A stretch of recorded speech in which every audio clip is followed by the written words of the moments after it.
നമ്മോടുള്ള വലിയ വിശ്വസ്തത ഹേതുവാൻ അരുമനാഥൻ്റെ പരിശുദ്ധമായ പാദപീഠത്തിലേക്ക് ദൈവസ്നേഹം നമ്മെ കൂട്ടിവരുത്തുന്നതോർത്ത് ദൈവത്തെ സ്തുതിക്കുന്നു. കർത്താവിൽ ബഹുമാന്യ ദൈവത്തിൻ്റെ ദാസൻ പാസ്റ്റർ സാം തോമസ്, സന്നിധരായിരിക്കുന്ന വാത്സല്യ സഹോദരി സഹോദരങ്ങൾ, കുഞ്ഞുങ്ങൾ, വിശേഷാൽ നമ്മുടെ ആരാധന വീക്ഷിക്കുകയും നമ്മോടൊപ്പം ആരാധനയിൽ സംബന്ധിക്കുകയും ചെയ്തുകൊണ്ടിരിക്കുന്ന ഓൺലൈനിലൂടെ നമ്മോടൊപ്പം ദൈവത്തെ ആരാധിക്കുന്ന വാത്സല്യ സഹോദരങ്ങൾ, എല്ലാ പ്രിയപ്പെട്ടവർക്കും കർത്താവായ യേശു ക്രിസ്തുവിൻ്റെ ധന്യനാമത്തിൽ സ്നേഹ വന്ദനം. 111 സങ്കീർത്തന വേദഭാഗമാണല്ലോ കർത്താവ് ഇന്ന് ധ്യാനത്തിനായി നമുക്ക് നൽകി തന്നിരിക്കുന്നത്. അതിൽ എല്ലാ വാക്യങ്ങളും എടുത്തു പറയേണ്ടതാണെങ്കിലും സമയത്തിൻ്റെ കുറവുകൊണ്ട് 1-2 വാക്യങ്ങൾ മാത്രം നമുക്ക് ധ്യാനിക്കാം. അതിൻ്റെ 2-3 വാക്യങ്ങൾ വായിക്കാം.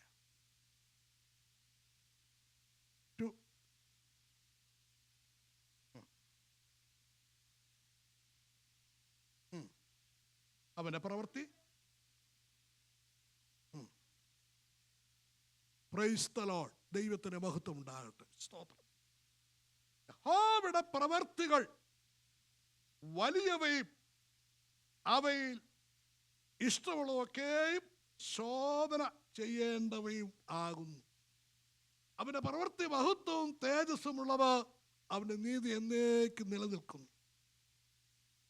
ഈ സങ്കീർത്തന വേദഭാഗങ്ങളിലെ വാക്യങ്ങളൊക്കെ കൂടുതൽ വ്യാഖ്യാനത്തിൻ്റെ ആവശ്യമില്ലാതെ നമുക്ക് വളരെ പെട്ടെന്ന് മനസ്സിലാക്കാൻ സാധിക്കുന്ന ലളിതവും മധുരമുള്ളതുമായ ആശ്വാസവചനങ്ങളാണ്. ദൈവത്തിന് സ്തോത്രം. എങ്കിലും തിരുവെഴുത്തിൻ പ്രകാരം നമ്മൾ ഈ വേദവാക്യങ്ങൾ വിചിന്തനം ചെയ്യുകയും അതിൻ്റെ പൂർണ്ണ ഗൗരവം കണ്ടെത്തി ഉൾക്കൊള്ളുകയും ചെയ്യേണ്ടതാണ്. യഹോവയുടെ പ്രവൃത്തികൾ വലിയവയാകുന്നു, അവയിൽ ഇഷ്ടമുള്ളവരൊക്കെയും എന്നാണ് ഇതിനകത്ത് രേഖപ്പെടുത്തിയിരിക്കുന്നത്. ഇഷ്ടമുള്ളതൊക്കെയും. Praise the Lord. ദൈവത്തിൻ്റെ പ്രവൃത്തികൾ ശോധന ചെയ്യുവാൻ തക്കവണ്ണം അവിടെ മനോഹരത്വം കണ്ട് ആ ദൈവത്തിൻ്റെ പ്രവൃത്തിയുടെ മഹത്വവും തേജസ്സും ദർശിച്ചുകൊണ്ട് ദൈവത്തിൻ്റെ നീതിയുള്ള ദൈവത്തിൻ്റെ പ്രവൃത്തി ആരായുവാൻ, അവ ധ്യാനിച്ചു കൊണ്ടിരിക്കുവാൻ നാം ഓരോരുത്തരും സമർപ്പിക്കപ്പെടേണ്ടിയിരിക്കുന്നു.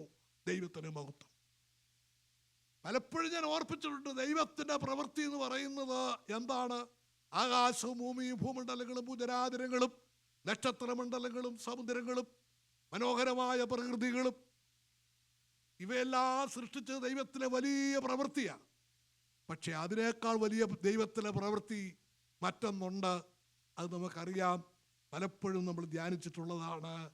യഹോവയായ ദൈവം തൻ്റെ ഏകജാതനായ ഓമനപുത്രനെ കാൽവറിയിൽ 2 കള്ളന്മാരുടെ മധ്യത്തിൽ, ആകാശത്തിന് ഭൂമിക്ക് മധ്യത്തിൽ മനുഷ്യവർഗത്തിന് വേണ്ടി യാഗമാക്കി തീർത്ത ദൈവത്തിൻ്റെ വലിയ പ്രവൃത്തി. ശത്രുക്കൾക്ക് വേണ്ടി അഥവാ പാപം ചെയ്ത് മലീമസമാക്കപ്പെട്ട, നിത്യമായ നാശത്തിന് വിധിക്കപ്പെട്ട, ആഴമേറിയ ഇരുളിൻ്റെ ആഴങ്ങളിൽ നിവധിക്കേണ്ട, നിത്യനരകത്തിന് വിധേയപ്പെടേണ്ട മനുഷ്യവർഗത്തെ രക്ഷിക്കേണ്ടതിന് ഏകജാതനായ ഓമനപുത്രനെ കാൽവറിയിൽ നമുക്ക് വേണ്ടി ദൈവം യാഗമാക്കി തീർത്തത് ധ്യാനിക്കുക എന്നുള്ളത് പരമപ്രധാനമായൊരു വിഷയമാണ്. ദൈവത്തിന് സ്തോത്രം. ഹല്ലേലൂയ, ഹല്ലേലൂയ, ദൈവത്തിന് മഹത്വം. ഇവിടെ സങ്കീർത്തനക്കാരൻ യഹോവയെ സ്തുതിപ്പീൻ, ഞാൻ നേരുള്ളവരുടെ സംഘത്തിലും സഭയിലും പൂർണ്ണ ഹൃദയത്തോടെ യഹോവയ്ക്ക് സ്തോത്രം ചെയ്യുമെന്ന് പറഞ്ഞുകൊണ്ടാണ് ഈ സങ്കീർത്തനം ആരംഭിക്കുന്നത്. സങ്കീർത്തനത്തിൽ അധിക സങ്കീർത്തനങ്ങളും യഹോവയെ സ്തുതിപ്പീൻ എന്നുള്ള ആഹ്വാനത്തോടു കൂടിയാണ് പറഞ്ഞിരിക്കുന്നത്. എന്നാൽ ഓരോ സങ്കീർത്തനത്തിലും ദൈവത്തെ സ്തുതിക്കാനുള്ള പ്രത്യേക കാരണങ്ങളും പറയുന്നുണ്ട്. സ്തോത്രം. വെറുതെ ദൈവത്തെ സ്തുതിപ്പീൻ എന്നല്ല, ദൈവത്തെ സ്തുതിക്കുവാൻ തക്കവണ്ണം ഉതകുന്നതായ കാര്യകാരണ സഹിതം ആ സങ്കീർത്തനത്തിൽ കാണുവാൻ കഴിയുന്നു. ഇവിടെ പറഞ്ഞിരിക്കുന്ന ദൈവത്തെ സ്തുതിപ്പാൻ പറഞ്ഞിരിക്കുന്ന കാരണം ദൈവത്തിലെ വലിയ പ്രവൃത്തിയാണ്. ദൈവത്തിന് നന്ദിയോടെ സ്തോത്രം. Hallelujah, hallelujah. 77 സങ്കീർത്തനത്തിൽ ആസാഫ് ഒരു കാര്യം പറയുന്നുണ്ട്. അതിന്റെ 14, 12 വേദവാക്യങ്ങൾ ഒന്ന് വായിച്ചേ.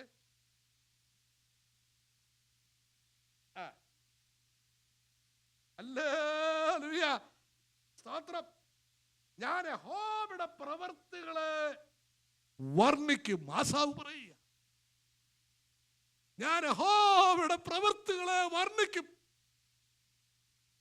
നിന്റെ പണ്ടത്തെ അത്ഭുതങ്ങളെ ഞാൻ ഓർക്കും. ദൈവത്തിന് മഹത്വം ഉണ്ടാകട്ടെ. സ്തോത്രം. തീർന്നില്ല, 12-ാം വാക്യം കൂടെ വായിച്ചേ. ഞാൻ നിന്റെ സകല പ്രവൃത്തിയെയും കുറിച്ച് ധ്യാനിക്കും, നിന്റെ ക്രിയകളെ കുറിച്ച് ഞാൻ ചിന്തിക്കും. ദൈവത്തിന് സ്തോത്രം.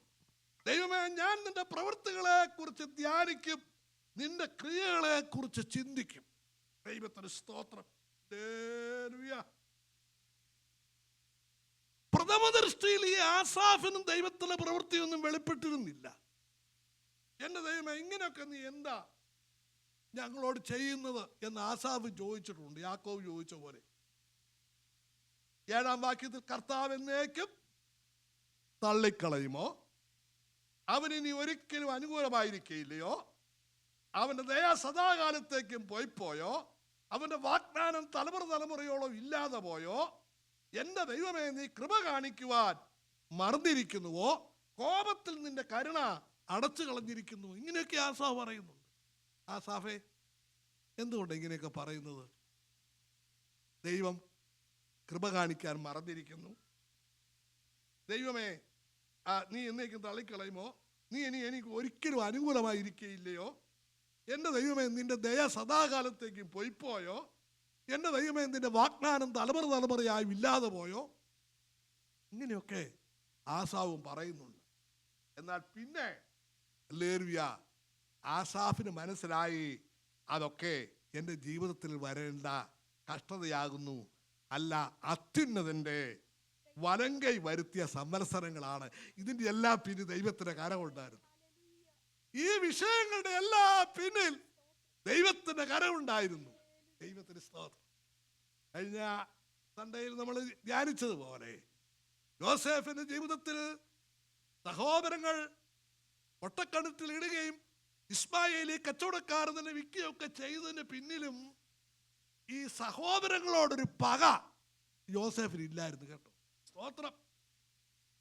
ഒടുവിൽ സഹോദരങ്ങൾ മിസ്രൈമിൽ ധാന്യം വാങ്ങിക്കാൻ വന്നപ്പോൾ രണ്ടാമത് യോസേഫ് തന്നെ വെളിപ്പെടുത്തിയപ്പോൾ പറയും, നിങ്ങൾ ആരും വ്യസനിക്കണ്ട, നിങ്ങൾക്ക് വേണ്ടി ദൈവം എന്നെ മുന്നമേ ഇങ്ങോട്ട് അയച്ചതേ ഉള്ളൂ.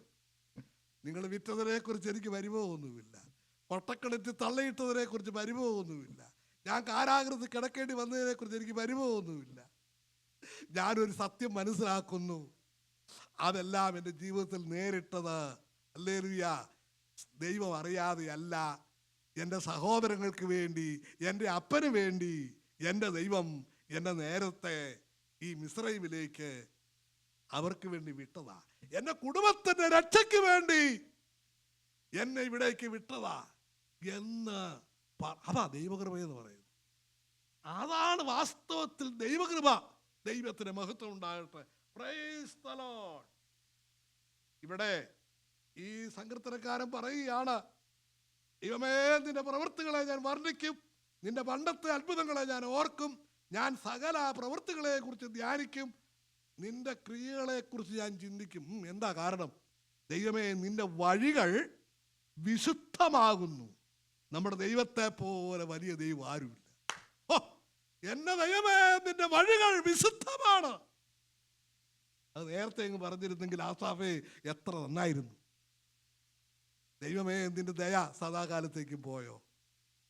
ദൈവമേ, ദയ കാണിക്കാൻ നീ മറന്നിരിക്കുന്നുവോ? നിന്റെ വാഗ്ദാനം ഇല്ലാതെ ആയിപ്പോയോ?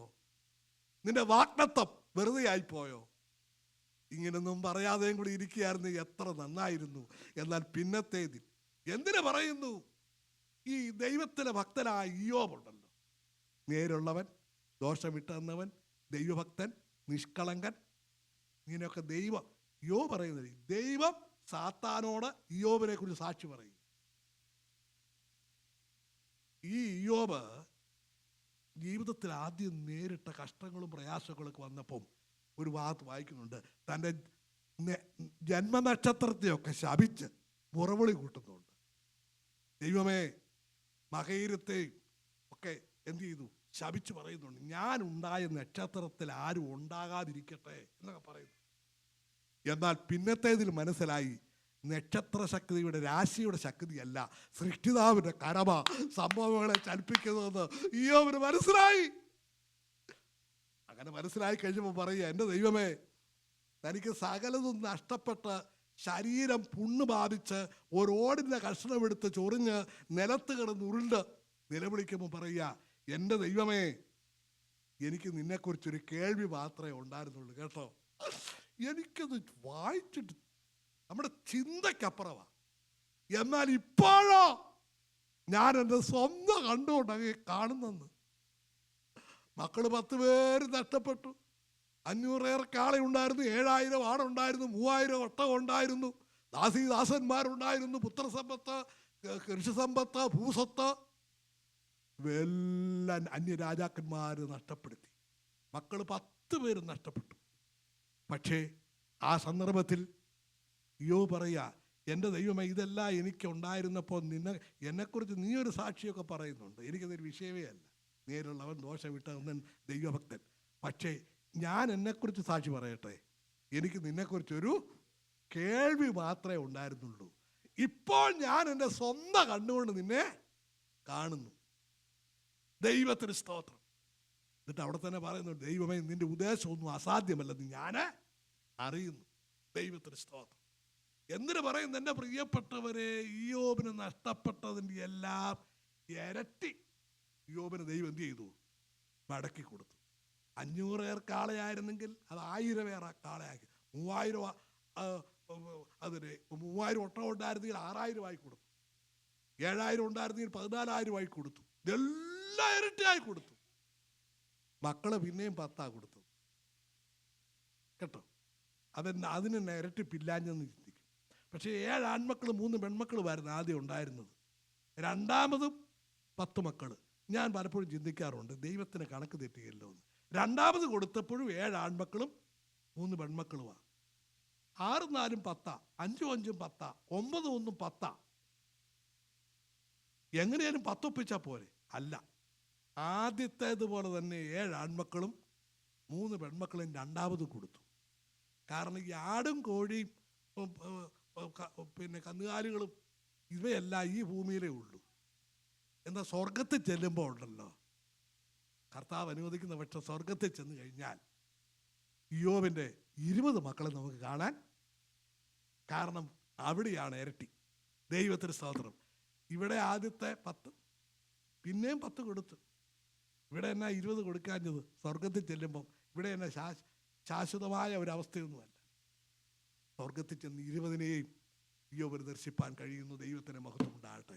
മൃഗങ്ങൾക്കൊന്നും ആത്മാവില്ലല്ലോ, നീ മനുഷ്യന് മാത്രമേ ഉള്ളൂ സ്വർഗം. ദൈവത്തിന് മഹത്വം ഉണ്ടാകട്ടെ. സ്തോത്രം. ഞാൻ എൻ്റെ വാക്കുകളെ ദീർഘിപ്പിക്കാതെ ഒറ്റ വാക്കുകൂടെ വായിച്ച് അവസാനിപ്പിക്കാതെ, ദൈവത്തിന് സ്തോത്രം. ഈ സങ്കീർത്തനത്തിലെ 8-ാം സങ്കീർത്തനം 5-6 വാക്യങ്ങളിൽ നിന്ന്, നീ അവനെ ദൈവത്തെക്കാൾ അല്പം മാത്രം താഴ്ത്തി, തേജസ്സും ബഹുമാനവും അവനെ അണിയിച്ചിരിക്കുന്നു. 3 മുതൽ വായിക്കാം. 8-ന്റെ 3 മുതൽ. നിന്റെ വിരലുകളുടെ പണിയായ ആകാശത്തെയും നീ ഉണ്ടാക്കിയ ചന്ദ്രനെയും നക്ഷത്രങ്ങളെയും നോക്കുമ്പോൾ മർത്യനെ നീ ഓർക്കേണ്ടതിന് അവൻ എന്ത്? മനുഷ്യപുത്രനെ സന്ദർശിക്കേണ്ടതിന് അവൻ എന്തുമാത്രം?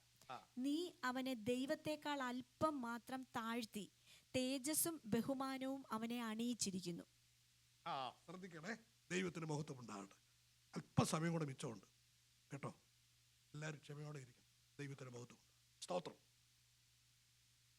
ഇവിടെ നമ്മൾ വായിക്കുന്നു 8-ാം അധ്യായം 3-ാം വാക്യം മുതൽ, നിന്റെ വിരലുകളുടെ പണിയായ ആകാശത്തെയും, നിന്റെ വിരലുകളുടെ പണിയായ ആകാശത്തെയും നീ ഉണ്ടാക്കിയ ചന്ദ്രനെയും നക്ഷത്രങ്ങളെയും നോക്കുമ്പോൾ, അതെത്ര ഭയങ്കരമല്ലേ. എന്നാൽ മർത്യനെ നീ ഓർക്കേണ്ടതിന് അവൻ എന്ത്? മനുഷ്യപുത്രനെ സന്ദർശിക്കേണ്ടതിന് അവൻ എന്തുമാത്രം. ദൈവത്തിന് നീയോട് സ്തോത്രം. മനുഷ്യനെ നീ അവനെ ദൈവത്തെക്കാൾ അല്പം മാത്രം താഴ്ത്തി തേജസ്സും ബഹുമാനവും അവനെ അണിയിച്ചിരിക്കുന്നു. നിന്റെ കൈകളുടെ പ്രവൃത്തികൾക്ക് നീ അവനെ അധിപതിയാക്കി സകലത്തെയും അവന്റെ കാൽ കീഴാക്കി വെച്ചിരിക്കുന്നു. നോക്കണേ, ആകാശം സൃഷ്ടിച്ചത് ഭയങ്കരവാ, ഭൂമി സൃഷ്ടിച്ചത് അതിനേക്കാൾ ഭയങ്കരവാ, നക്ഷത്രമണ്ഡലങ്ങളെ സൃഷ്ടിച്ചത് അതിനേക്കാൾ ഭയങ്കരവാ. എന്നാൽ ദൈവമേ, നീ മർത്യനെ നീ ഓർക്കേണ്ടതിന് അവൻ എന്ത്, മനുഷ്യപുത്രനെ സന്ദർശിക്കേണ്ടതിന് അവൻ എന്തുമാത്രം. ഹല്ലേലൂയ. എൻ്റെ പ്രിയപ്പെട്ടവരെ, ദൈവം തമ്പുരാൻ നമ്മെ സൃഷ്ടിച്ച ദൈവത്തിൻ്റെ സൃഷ്ടിയെയും ദൈവം നമ്മളെ ആക്കി വച്ചിരിക്കുന്ന അനുഭവത്തെയും നാം ഓർത്ത് ധ്യാനിക്കേണ്ടതിനായി ഇങ്ങനെയുള്ള കൂടുപുരകളും വചനധ്യാനവും എല്ലാം ആരാധന നമുക്ക് മുഷിപ്പായി തീരാതിരിക്കട്ടെ. അങ്ങനെ മുഷിപ്പായി തീരാതിരിക്കണമെങ്കിൽ ദൈവത്തിന് നമ്മോടുള്ള ദൈവത്തിൻ്റെ പ്രവൃത്തി, ഇതുവരെ ദൈവം ചെയ്തിരിക്കുന്ന പ്രവൃത്തികളെ നമ്മൾ വിലയിരുത്തണം. സങ്കീർത്തനത്തിൽ വാക്യമുണ്ട്, സ്തോത്രം, വന്ന ദൈവത്തിൻ്റെ പ്രവൃത്തികളെ നോക്കുവീൻ, അവൻ മനുഷ്യപുത്രന്മാരോടുള്ള തൻ്റെ പ്രവൃത്തിയിൽ എത്ര ഭയങ്കരം. ദൈവത്തിന് ബോധമുണ്ടാകും. അനവധി ദൈവത്തിൻ്റെ പ്രവൃത്തികളെ കുറിച്ച് അനവധി വേദവാക്യങ്ങളുണ്ട്. വിശകലനം ചെയ്ത് ഏറെ നേരം നമുക്ക് ധ്യാനിക്കാനുള്ളത് ഉണ്ട്. എന്നാൽ എൻ്റെ പ്രിയപ്പെട്ടവരെ, ഇവിടെ ഇരുന്നു കൊണ്ട് ഈ സമയം നമുക്ക് വളരെ സ്വീറ്റായിട്ട്, വളരെ മധുരമായിട്ട് നമുക്ക് അനുഭവിച്ചറിയുവാൻ ഇടയായി തീരേണ്ടതിന് ദൈവം നമുക്ക് വേണ്ടി ഇന്ന് വരെ ചെയ്ത ദൈവത്തിൻ്റെ പ്രവൃത്തികളെ നമുക്ക് ഓർക്കാം. അത് വ്യക്തിപരമായിക്കൊള്ളട്ടെ, കുടുംബപരമായിക്കൊള്ളട്ടെ, തലമുറയോടുള്ള ബന്ധത്തിലായിക്കൊള്ളട്ടെ, ദൈവസഭയോടുള്ള ബന്ധത്തിലായിക്കൊള്ളട്ടെ, നമ്മുടെ ആത്മീയ അനുഭവങ്ങളെ കുറിച്ചായിക്കൊള്ളട്ടെ, നമ്മുടെ ഭൗതിക ഉന്നമനത്തെ കുറിച്ചായിക്കൊള്ളട്ടെ, എന്ത് തന്നെ ആയിക്കൊള്ളട്ടെ, എൻ്റെ ദൈവമേ, സമപ്രായക്കാർ പലരും ഭൂമിയിലില്ല എന്ന ദൈവത്തിന് വലിയ പ്രവൃത്തിയാൽ ദൈവം എനിക്ക് എന്നെ സന്തോഷം ഉടിപ്പിച്ചിരിക്കുകയാണ്. ഹല്ലേലൂയ. ഏകജാതനെ പോലും നമ്മളെ രക്ഷിച്ചിരിക്കുകയാണ്. ഈ ഏകജാതനെ നമുക്ക് ധ്യാനിക്കാം, ദൈവത്തിൻ്റെ പ്രവൃത്തിയെ നമുക്ക് ഓർക്കാം. കർത്താവ് യുവജനങ്ങളാരെങ്കിലും നമ്മുടെ കരങ്ങളും ദൈവത്തെ സ്തുതിക്കാം. ഹല്ലേലൂയ.